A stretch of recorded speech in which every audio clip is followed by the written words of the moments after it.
All right, we're here with Mark, Eibach, Bruce, and Jason. Mark, we've been running these springs. I got hooked up with you last year at King of the Hammers because I was looking for a really dependable spring supplier, and you guys have been known for how long, and how far does your reach go? Because I know whenever I got your catalog, I was blown away at the amount of parts and all the stuff y'all do. So, like, I think I use maybe about this much space where y'all are at. So. Yeah, you probably have like 1 page of stuff when we got, 40 or like 70 page catalog. Absolutely. So, so we, Mr. Eibach started this company back in 1951 over in Germany. Wow. So we're, German machines, German made with, actually Mr. Eibach likes to say it's the stuff we have here is made in America with a German accent. So it's pretty cool. But we started in 51 and then he was running, they were manufacturing industrial springs, overhead door springs, and then finally Mercedes reached out and said, hey, we have this new project company, we need these bespoke springs.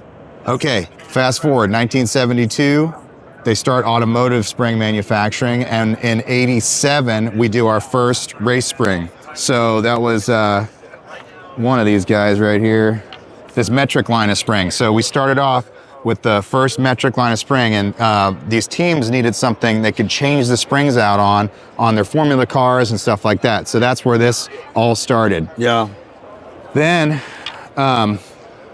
a couple of off-road race teams were like, hey, I got these giant 4-inch shocks. Yeah. I got these huge shocks and I need all this travel. I need something durable. So that's when we started making the giant, 375s and the big off-road racing. Yeah. So we've been doing off-road racing. That's kind of been our claim to fame, actually.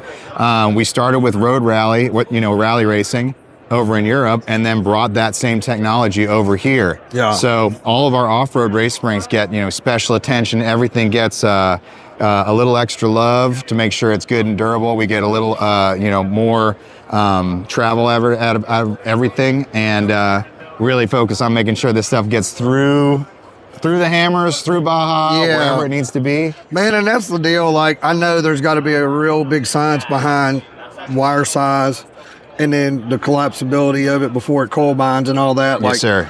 We don't see broken springs with you guys. It's pretty awesome. And I mean, I buy and sell a pretty good amount in the off-road world, so we would know about it. And nobody, like your product for us, and we're running a simple product of yours, but it's your main product, right? Your your main deal. Yeah, claim to fame. Yep. Hey, we used to be Eibach Springs, but now we're just Eibach. We do a lot more. Because you got shocks. And I'm just looking around, and I'm loving all this stuff. So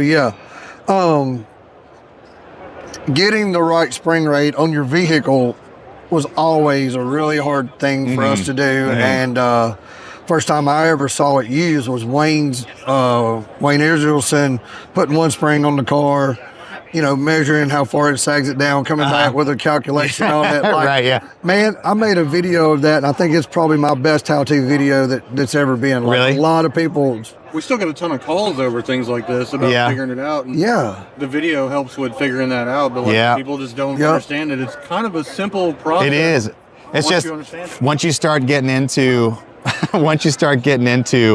the weeds of like double spring stacks and stuff like that, it gets a little hairy, but there's lots of tools out there. Yes. We even have them on the website, like calculators and stuff. Yes. Will really help you out and making those decisions on what you want to do. But absolutely, it's not as much of like a magic as you think. They're getting the combined rate and you get it figured out, and then you guys' catalog really does cover it down to intricacies of being able to, I want that 111-pound spring rate, and you've got a couple different ways you can stack to get that to help with shock tuning. But all the options are there to be able to run with it. Right. So what kind of support do you guys have as far as on the track and whenever somebody were to call to ask you guys a question with that? Like, what's that support system look like on the background? I mean, we've got, for example, Hammers is a great example because we were down there. We were right next to, one of our good customers as well. So they were rebuilding shocks and we were putting springs on this and that. And, so we try and be on location wherever we can with product. We got a new trailer for activation. So we're going to be way more product to races and stuff like that. And then beyond that, we've got a very educated team who's been, everyone on our team has got tenure. They're all automotive, they're all enthusiasts. And then we've got access to engineers. If you really, really need it, and you have some time to wait a little bit, we're pretty busy, but you know, we try and make it, you know, as easy as possible to kind of work through challenges and stuff like that. You know, absolutely. that's so a big like, part of it. And Jason and I had the conversation, and I tell you, you know, we're building this new Razor buggy for him to race this year at KOH, and working with Glenn from Radflow on the shocks. Yeah. I know we'll have your springs on it. Like, I wanted y'all to be there in the initial tuning to make sure we get the correct spring on the car. Yeah. You know, we'll weigh it, we'll spec it, we'll put the right spring on when we think there, but the initial, you know, the initial tune of the car, and then help me out here, because it's almost like you can shock tune on the car, you pretty much get the springs dialed in, then you retune the suspension. How often after you get to that point, we're going to say that 90%, from 90 to 100% is a long way.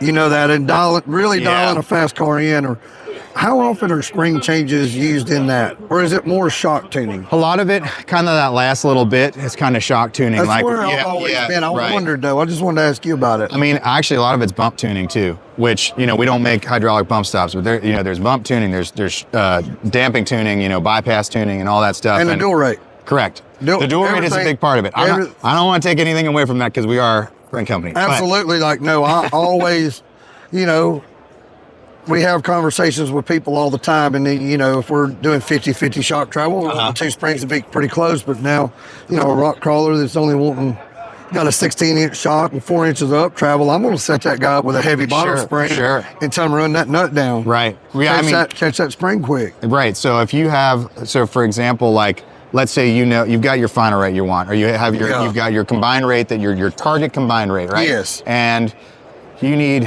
some height back, right? You can mess around with the lengths and rates a little bit, you know, as long as you've got your target final rate, you can really fine tune it with the dual rate setup. Yeah. And then you set your lockout and figure out where you want that main to come in, and it's game time. Jump back into that primary rate. Awesome. Exactly. Cool. Exactly. Well, man, let's take a pretty quick run through. Like, show us the product line. What we got going on right here? So we do have some new stuff which we'll check out, but this is our, you know, we're calling this for the show, we're calling this our Silver Series.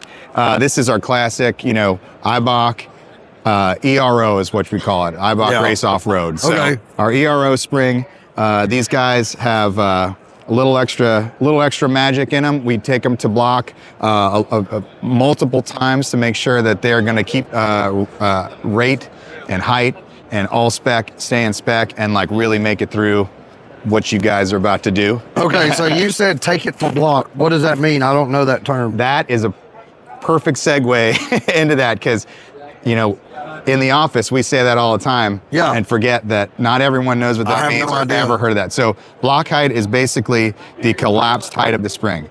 So when you take before coil bind, or that is coil bind. It's another term for coil bind. It is. Yeah. Go anymore. Correct. Yeah. So that's basically coil bind. And you run them testing wise, you're running them to that full bind. Yes. And back and correct. Back to make sure that the spring's still going to come back to its original. Correct. Wow. Correct. Okay. Yeah.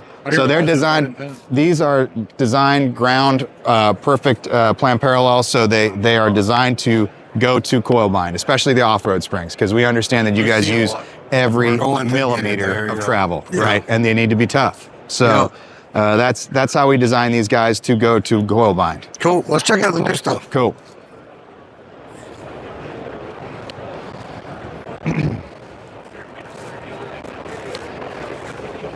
Big boys. Oh, 1000. Yeah, there you are. So this is our new, oh man, this is probably like That's serious. 40 something pounds. Yeah. 24 inch, 375 ID. This one's a 700 pound. So what you'll see rate this are we on. going up to now? Because I know you said you got some bigger rates now. We're coming out with a 850 is I think where we're at, and possibly even more. More. What we're finding is that for a lot of the IFS trucks, they need the rate in the front to control that front end. So they're asking for more rate, and we're giving it to them. That's awesome, because we're fighting this on a car that races 4,400 for us. Kevin Porterfield's car, we've got as heavy of a front spring on the car as we get. As previously we knew we could get, and we still love to have just a little bit heavier springs. So like, I'm excited to get us out of those springs from you. And I no idea that those springs were even available until we met you here at the show. Yep. And you told me about it. So like talking about this show, like you're saying you're here for off-road. And I know you offer springs for all these other stuff too, but like, are you excited about how much off-road is kind of coming into this show? Yeah, actually we brought out a 6200 class truck to show on the booth, Coleman's truck.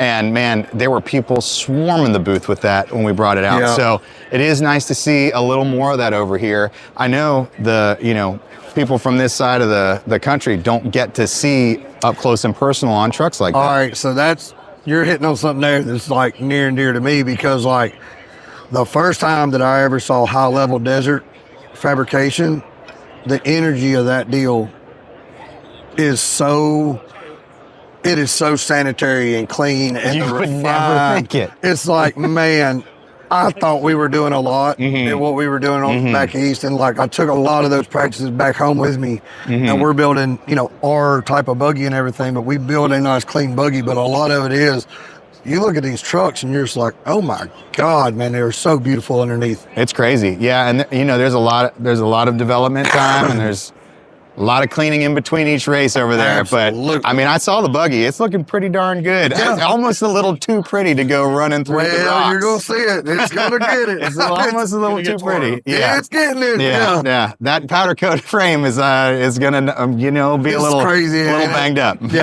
But that's the fun Yeah. part, right? Oh man, I always tell somebody, and I do catch a lot of crap of like, you built this one too nice to use, but I'm like, when you build one and you powder coat it and you clean it up, or you get it that clean to start with, the actual cleanup time goes way down. Oh, It's easier to take care of Like- something that's nice. Yeah, right. Yeah. Absolutely. Like, so that buggy, we powder coated the axles in it. Most time we spray paint them. We just kind of went back to an old powder coater that we used to use. So like getting the axles thrown in a deal, the budget was there to use it now.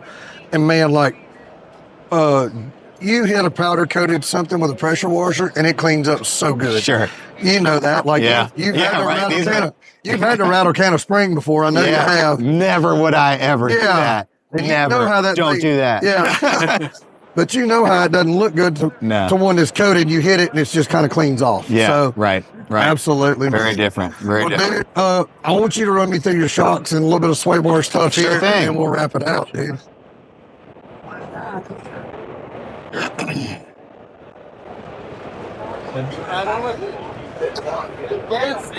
So what we got right here is our Pro UTV Swaybar system. So Okay. this is just one. This is what we can fit on the Absolutely. thing. But we manufacture everything on this booth has been made in Corona, California, from start to finish, Yep. scratch, even these shocks right here. So Yeah. we make everything. This stabilizer bar is a Polaris, actually it might be a Can-Am front bar, but it's got 2 points of adjustment. And these bars get shot peen tempered, cycle tested just like the rest of our springs. So everything gets the same attention as far as quality control Okay. and durability. So I'm right here blown away because they offer Yeah. UTV bars. I did not know they did. Now I know I need one. Yeah, I mean, it was like, You I'm need sitting one there or looking at two or like, 10, I have don't one know. of these, and I think we're gonna need one of these. Golly, Yes, I for didn't- sure. Man, I need to really just We're probably actually start talking- your catalog. You need to come out and see it made. Let's go. I'm down. We were talking Hammers I am down. Cut close are to you? hammers in the shop. Hammers in the shop. Yeah. I'm down. Yeah. How close are y'all to Hammers? We're about an hour away. Oh my, yeah. Easy Yes. peasy. I'll be Easy. out Yes. this week Yeah. early, and I'll be out early this year. Yeah, Absolutely. yeah, no, come on by. I would This love to invite. make time It's to funny. do that. We were just talking the other day. You walk by the front of the car, and he's like, "There's no way you're putting a front sway bar in here right now." I was like, "Yeah, really. We're not even thinking about it." And we're doing short course stuff this year. And Oh, we're gonna try to go to perfect. Grandin, and now I'm like, I need a sway I bar. told him, I was like, man, I'd build a car for it. Yeah. If you don't run it, you don't run it, but I'd build a car for it. Yeah. He's not wrong, though. I think you'll run. I think you'll love it. Yeah. But all right, what about shocks? So these guys are 46 millimeter monotube with the gas separator piston in there, nitrogen charged. Piston rods are 5/8 piston rod, piston shaft. Yep. And nitro hardened steel. Black nitro So hardened, yeah, yep. so you got a nice durable finish on there. Keeps any damage from Road debris. Yeah, right. That, Keeps yeah. it from damaging the seal head. All these guys, like I said, we make in-house, including reservoir, everything here. in Corona, and all of it has a limited lifetime warranty. Awesome. And yeah, it's a solid setup. I know you can't tell me an exact number, like how many cars and trucks are you guys building shocks for? I can tell you, we started with 7 for this coilover project. Yeah. We took 7 late model trucks, mid-size, full-size. So, you know, from a Tacoma up to a Tundra, and a Colorado up to a Silverado. Yeah. And then we went and we cranked these things max high and then hit the trails for about 200 miles to do some testing. We did some A/B testing with about 8 different people. We round robin from Eibach employees, and we all took our development test notes, came back, and we set up, made changes some to valving, and made sure we got out a product that's pretty solid. So we've taken that information and knowledge and applied it to probably about 30 other applications. So awesome. we're jamming. This has been a really popular product for us, and it's been a big part of the industry. Like, you maybe not right here right now, but when you go over to Vegas and stuff, it's all over the place. Everybody out there has something done to their truck. That's true. Tow awesome. trucks or whatever. And it's awesome because people on this side of the world don't understand all the land use stuff that's out west. Oh man, I'm really jealous we don't have it here. So I grew up in Cincinnati, Ohio, where if you walk onto someone's property, you probably have a shotgun in your face. Absolutely. And when I got out to California and I saw people running around in UTVs and motorcycles in my backyard, I was like, this is amazing.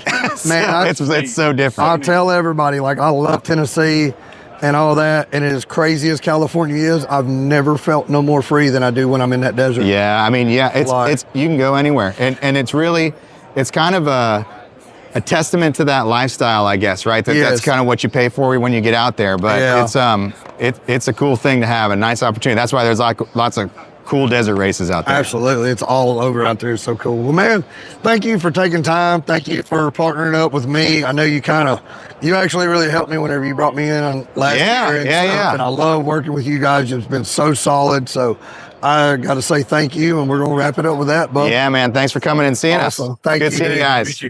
We'll see you in a month or a couple weeks, actually. Dude, I'll take my schedule. I know.